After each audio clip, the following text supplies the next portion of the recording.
Eric, akong dawato ng imong gugma. Musaad ko nga motindog ko uban nimo sa kalipay o sa kalisod. Ikaw nga akong gipili karon o ikaw gyapon akong pilion kada adlaw. Imong pagpadulong mahimo pang mutasdas na diha karon. Diha sa may nagdupa ipanumpa ko nga muhilak ka apan sa Kanang imong asawa, sige na lang yun na og pikulbol. Tagsa na lang imong magkuyog sa usan ka semana. Kanang imong anak, matimanan pa ba na niya?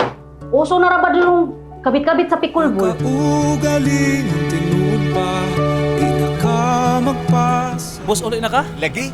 Pero mo-deliver sa ko kadalibay kay para dugang income ba? Mura maglima ka buk asawa. Grabe po ng 5 tulo, Roy. Imo mo 5 kay mas gwapo ka na ako. Bayan nga mapugto ang inhawa alang sa Ganahan ka nga ito na saluhan. Kuan Roy, kanang balay lang ko. Amo ko'y pagkaon dito. Sure ka?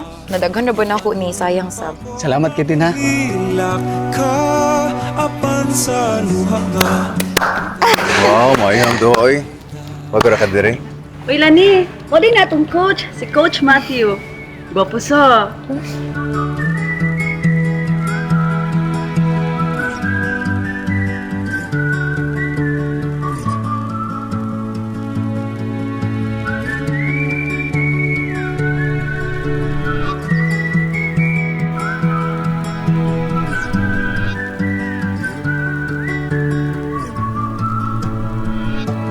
Asa ko na sa'yo. Hanang nagdupa Asa ko nagkulang. iksa